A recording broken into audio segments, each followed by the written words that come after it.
Mango ফিরিনি বানাবো, তার জন্য একটা পাকা হিমসাগর আম নিয়েছি। এবার আমের প্রথমে এটা মুখটা বাঁধিয়ে দিয়েছি, এবার সাইডটা এবার কেটে নেব। গাছ পাকা একদম হিমসাগর আম আছে, এই পাশটাও কেটে নেব।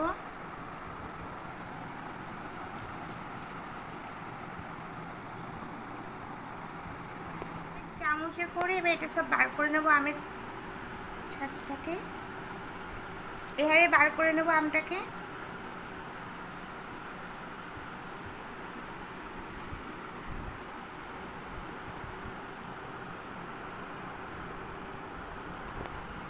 এবার এটা মিক্সিতে দিয়ে একটা পেস্ট করে নেব।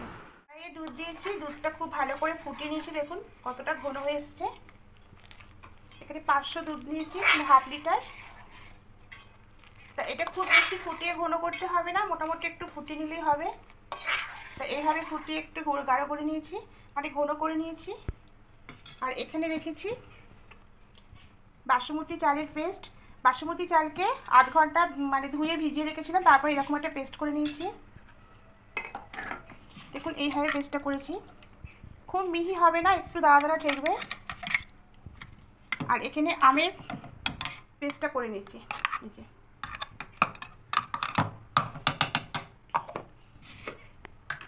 আর এখানে আছে নারকেল কোড়া, এখানে আছে আমন্ড, কিশমিশ আর কাজু কুচি। 1 কাপ চিনি নিয়েছি, আর চিনির মধ্যে 4টে এলাচ নিয়েছি, এটা দিয়ে দেবো। দিয়ে খুব ভালো করে আরও একটু ফুটিয়ে নেব, চিনিটা মেল হয়ে যাওয়া পর্যন্ত। এটা খুব ভালো ফুটে এসেছে দেখুন। এবার এখানে বাসমতি চালের পেস্টটা দিয়ে দেবো।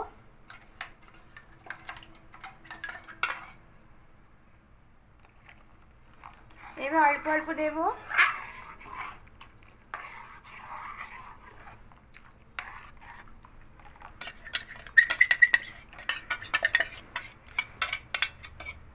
দিয়ে খুব ভালো করে মিশিয়ে নেব।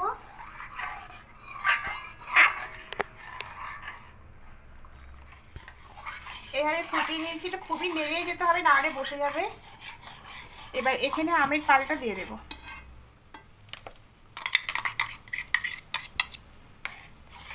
দিয়ে খুব ভালো করে মিশিয়ে নেব।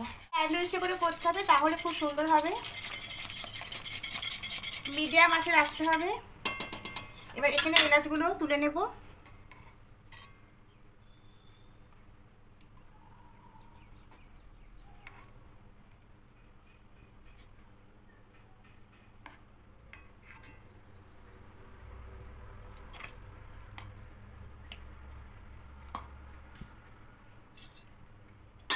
দেখুন কতটা ঘন হয়ে এসেছে।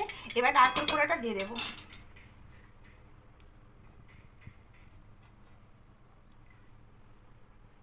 দিয়ে খুব ভালো করে আবারও মিশিয়ে নেব। এবার কাজু কুচিটা দিয়ে দেব কিছুটা, কিশমিশ দেবো কিছুটা, আর এখানে আমন্ড দেবো কিছুটা। দিয়ে খুব ভালো করে মিশিয়ে নেব।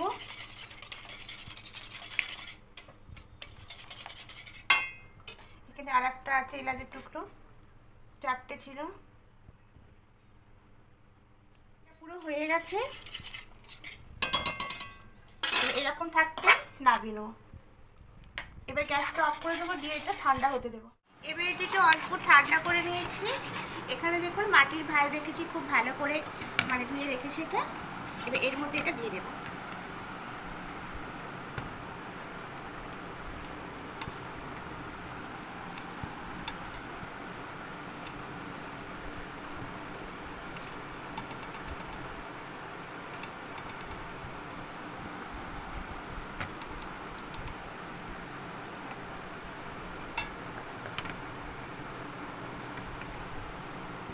আর একটাই করে নেব।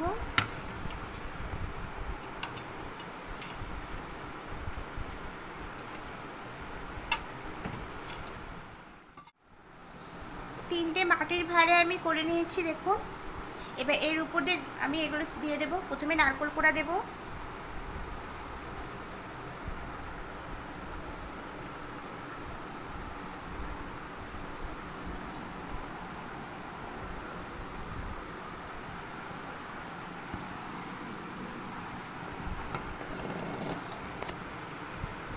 এবার আমন্ডগুলো দিয়ে দেব,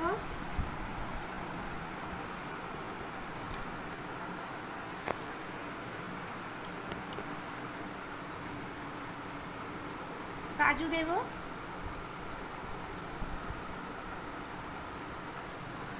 কিশমিশ দিয়ে দেব।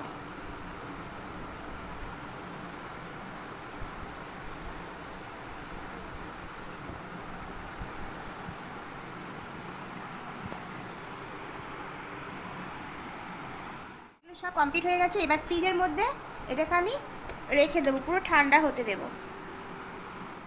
ফ্রিজ থেকে বার করে নিয়ে এলাম, দেখুন কতটা সুন্দর জমে গেছে। এবার একটা দেখাচ্ছি কেটে।